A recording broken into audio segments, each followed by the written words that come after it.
What's up guys, Woody here, back with another new to Mythgard video, and this topic we're covering today was, I didn't have tons and tons of requests, but this was definitely the one I got the most requests on, and it's probably because it's something very unique to Mythgard, and that is resource management. Now what I mean by resource management, in case you've clicked on this thumbnail and you're thinking, what the hell do you mean by resource management? Is this how I spend my resources? What do I do here?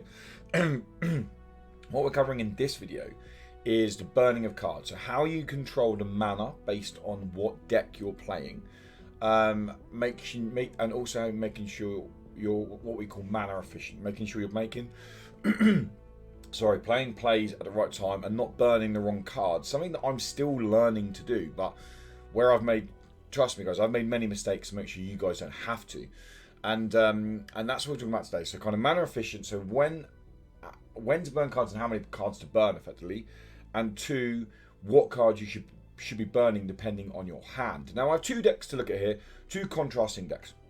I'm looking at a mono green deck, which is kind of minor ramp, and by that I mean, well, it says mono, it is a ramp deck, simple as that. Okay, we're looking at getting as much mana as we can, like early game by like turn 4, turn 5, to then by turn 6 and by turn between 4 and 6, drop some big boys on the board and throw them at their face.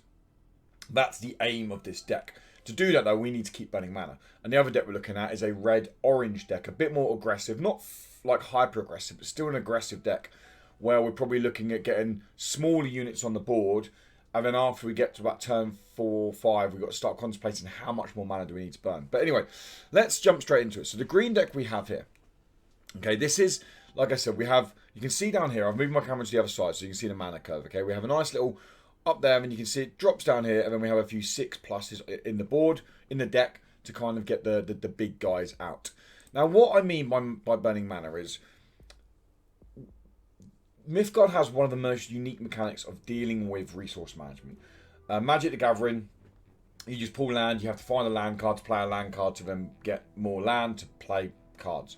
Gwent's doesn't have a land system, okay? You play any card you want, one card per turn within reason, and you play there. Hearthstone, you earn a piece of mana every turn.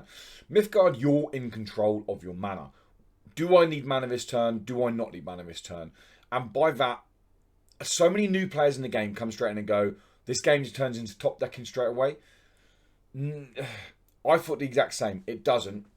A good player will, yes, you can't always get away from top decking, but a good player will know when and where to burn cards and what cards to burn, and that will very much prevent top decking.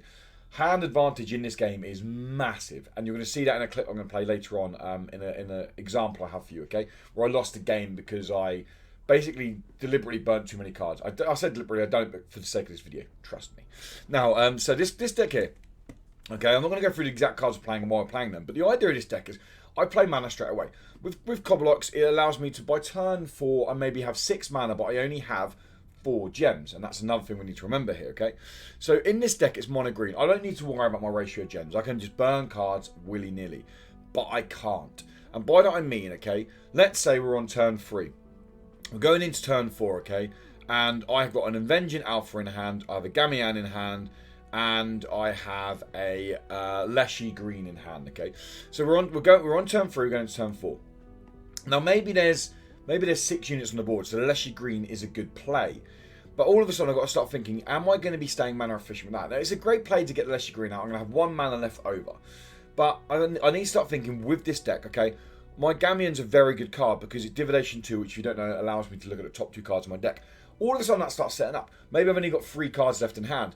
Maybe looking at the top 2 cards of my deck allows me to find something like Raid the Tombs. Oh, we just got disconnected from server. Allows me to find something like Raid the Tombs. Which, if you don't know what Raid the Tombs are, it's a card that lets me banish 2 cards from my graveyard, and then I also get to draw 2 cards.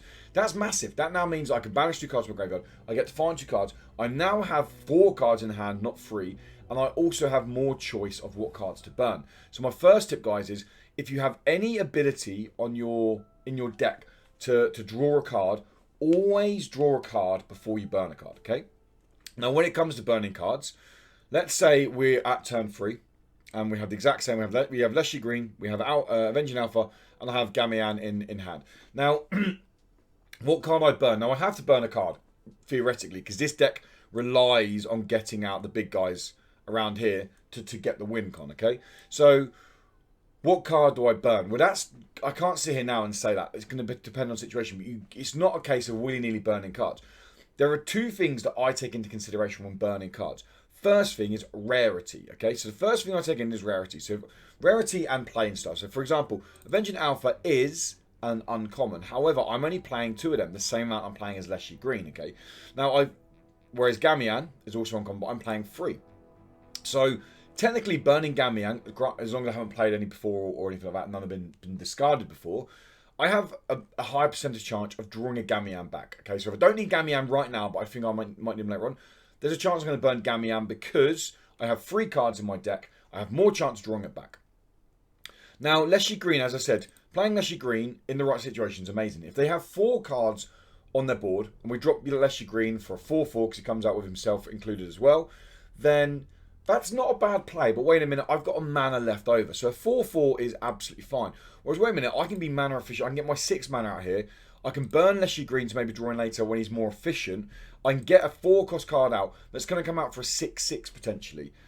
Wait a minute, that's a lot more of a better play. And that's the first thing I'm starting to learn is making sure you make the most of your mana efficiency. And you do that at the start of your hand, the start of your game. Straight away, in case you didn't know, you can move cards around in your hand.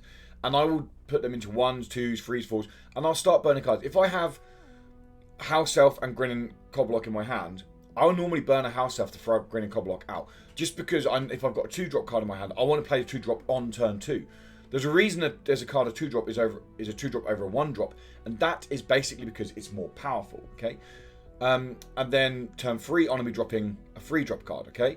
Bella turn 3 can be insane. They can find it really hard to deal with Bella turn 3, especially if you're on coin, if you played first.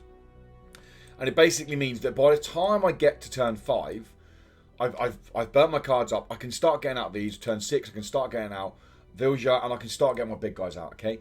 And that's when it happens. Now you need to be mindful of what cards you burn and how many cards you burn. Please make sure you're going for the order.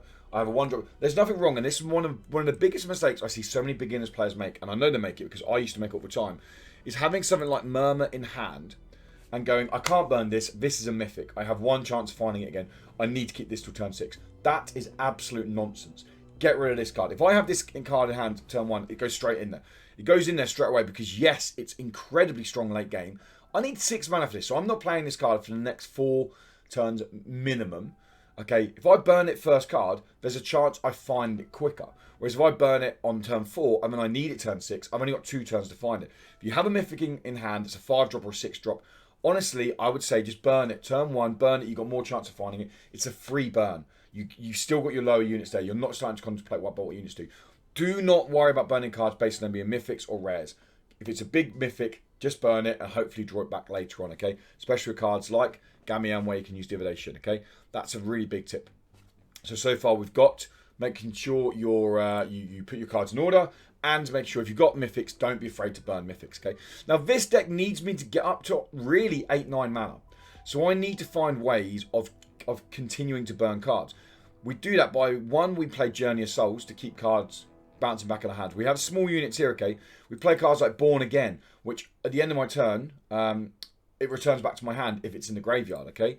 We have other cards like Raid the Tombs, which draws cards off us. Bella, which if you can get Bella's ability off, draw a card every time you play a card. We have ways of keeping cards coming back to our hands, which is really important because we need to get to 9 mana. If I stop playing mana around 5 mana here, then all of a sudden, Beast doesn't come out, there's a chance Vilge doesn't come out, I'm going to get burnt out. I'm not going to be playing the cards to counter aggro decks or mid-range decks, okay? So that's this deck here, that's the green deck. Now, if we flip across to the orange-red aggro deck, the deck that you have an example of a video playing in a minute, okay, this deck here is completely different. Now, this deck here is a lot more... There's 4 and 4 of these lower units down here, and you can see down here as well, there's 4 units here. So, effectively, we are playing 8 1-drop units, which is like a massive percentage of our deck. Okay, we're playing another 8 2-drop units. So we've got a lot of low-cost cards here, okay? Then the highest cost card we have in this deck is a 5. We don't have any orange that goes over a 5. They're all 4s. And the highest card we have is a Magnetar, which is a 5. Which all of a sudden makes you think, well, wait a minute. If I burn cards in this red-orange deck up to 9 mana, is that mana efficient? No, it's not. Okay, so this is where you need to start thinking about your decks you're playing. Now, realistically, in this deck, if this deck doesn't win, if I'm being honest, by turn 7, potentially turn 8, it probably loses. Because then we're playing against turn 9s, turn 10s. The other decks are starting to put down 2 or 3 big guys out, or big units out. And the biggest unit we have is Wings of Abaddon. This is 4 damage, which doesn't really touch them normally. Or Magnetar, okay? Yeah, we have spot removal with Seal of Exile, but we're looking to draw into 1 card there. With chances are we're going to get burnt out. Chances are we're gonna lose our hand. And the reason you lose your hand is because it's an aggressive deck. The orange helps with tokens, but a lot of the time you're gonna struggle. Your hand's gonna disappear by turn 8, turn 9 in this deck. So realistically, I'm not playing much above 6 mana. That's not always the case, and you have to read the board. And the reason I'm not just playing 5 mana is because 6 mana means I can play Magnetar, and I still have 1 mana left over to maybe play Strigoi Pup or Recruit or Conviction if I need it. Maybe 7 mana, meaning I can play Magnetar, and then I can use Leader ability of Infuse to maybe get some aggression going. I don't think I've ever played this deck when I'm playing more than 7 mana. Now, the example you're seeing now shows us playing against a deck that is playing a lot more mana.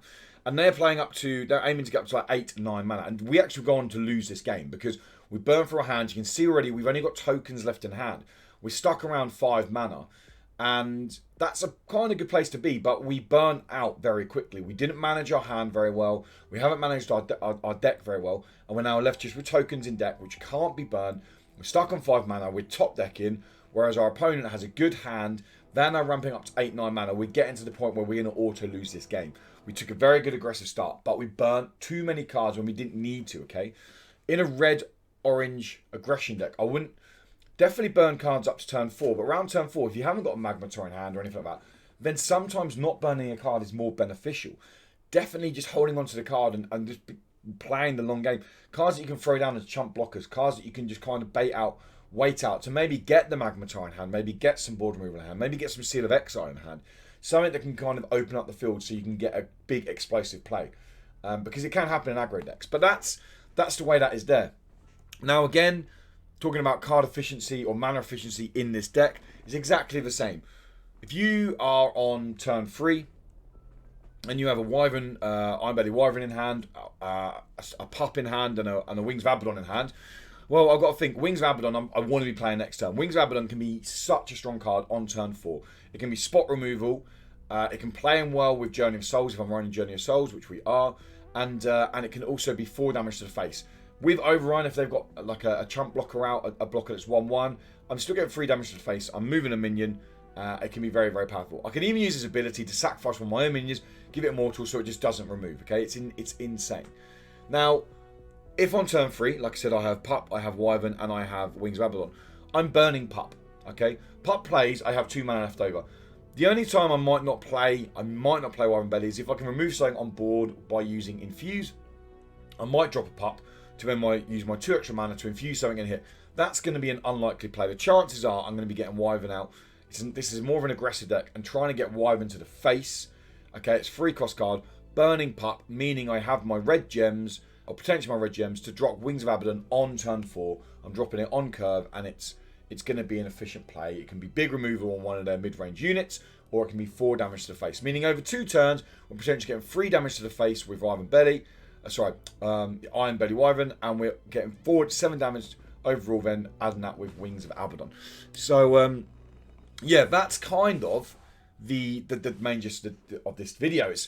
This video isn't a hugely long one, but it's one I had a lot of stuff about, and I sat down, I made some notes here, and it's a hard one to do. Mythgard has the most unique resource management system. You're in control of it. And it's very easy to turn around as a new player in the game and say, I didn't top deck very well. And I'm going to be harsh and say that top decking is only half of it. Managing your hand and your mana resources is more so of it. And by moving your cards into order at the bottom of your screen, you can just scroll them across. Be careful you don't burn cards. So I have burnt a card by accident doing that. But scroll them across, put them in order. I can see, okay, we're on turn 2 now. We're going on to turn 3 next. That's my turn 3 player. I cannot burn that card. What card do I burn? Well, look at it. Okay, this is a common card.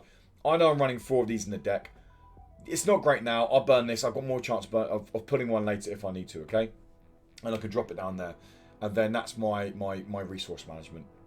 Control there, should we say. Like I'm controlling what cards I burn and what cards I keep in hand. And it's so important. Play around with it. If you've got a new deck, I cannot recommend this enough. Just jump into an AI game and practice burning different cards. I burn this card. What's the chance if I get it back? If I burn this card now, can I play this card here? And that's all part of learning a deck. It's not just your sequence of playing. Your sequence of burning cards in Mythgard is so important. And anyone as a new player, myself as well, I'm only just over 100 hours in the game. It's something I'm now focused on learning. It's a bit more advanced technique, but knowing what cards to burn and when to burn them is so important in this game. I would argue it's as important as your play sequencing. And that's just part of the reason I love Mythgard so much is there's so much ownership on you as the player. Every decision is so important. And that's really why I'm enjoying the game so much. But anyway, that's going to wrap the video up, guys. If you found the video helpful as a new player, then please let me know in the comments below. I know there's a lot of information to take on there. If I can wrap it up quickly now, in 3 key points for you to try and remember them going forwards is 1, think about what card you're burning. Don't just burn a card. Oh, it's a 1-drop card, I'm going to burn this card. Think about what card you're burning. That includes getting rid of mythics. If you've got a big mythic in your hand, don't worry about burning the mythics. Make sure you have a card in your hand to play each turn. Especially for the first 4 turns. You can hope to draw into a 5-cost or a 6-cost card. That's fine. But ideally, you have a 1-drop, a 2-drop, a 3-drop, potentially a 4-drop. They're my play sequencing. I'm playing on curve. I'm playing mana efficient. I'm getting my units out to the power of the game as it increases up there. That obviously might change here or there, but that's for a new player. That's a great tip I can give you. Don't be afraid to burn mythics and make sure you're burning the right cards. 2, okay, make sure you're playing cards that can be mana efficient. It kind of ties in with 1. Make sure you are, if you have a 3-drop in hand, can you burn up the right cards to play into 3-drop? Look at what gems you're burning. That is very important if you're playing a duo color or a tri-color deck. Make sure you're looking at what gems you're burning. Can I play my 3-drop on turn 3? Oops, have I just burnt 2 reds and an orange, and now I can't play Exerium Recruit on turn 2 to get a card draw. I'm now mana deficient behind effectively each turn. I now have to play this turn 4 to get a card, but I don't have a 1-drop, so I've got 1 mana left over. That one misplay can go on and cost you the game. Make sure you're burning the right gems at the right time to go through. And turn 3, make sure you're not overburning cards for your deck. Okay, these are our 3 tips. As in, you're playing aggro, you probably don't need to burn more than anywhere between 5 and 7 mana.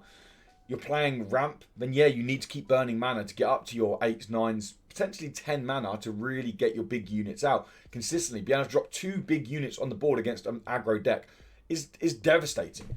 So make sure that you're following those 3 tips there. But that's it, guys. Thank you so much for stopping by. Thank you for watching the video. If you like the video, then give it a little like. And if you want to keep updated more Mythgard content, then make sure you subscribe to the channel. If you've got any feedback on the video, please let me know in the comments below. I'm very open to feedback, guys. I love getting feedback from you guys. I want to improve these videos as much as I can going forward. And also, if you're a new player and you're thinking, wow, this video was helpful, awesome. But secondly, if you're thinking, wow, I want to know about this in the game now. I want to know about cards to craft or tips in the game or pathways, like all this kind of stuff. Let me know what you want to know, and I'll make sure I can try and tailor the next video, or at least one of the next videos, to what you guys want to know about in Mythgard. Because this game's great, and I want to help people get in this game and break down that difficulty barrier as quick as I possibly can. Anyway, guys, thanks for stopping by. Until next time, have a great day, morning, evening, whatever it is, where you are. And until then, goodbye, guys. Thank you.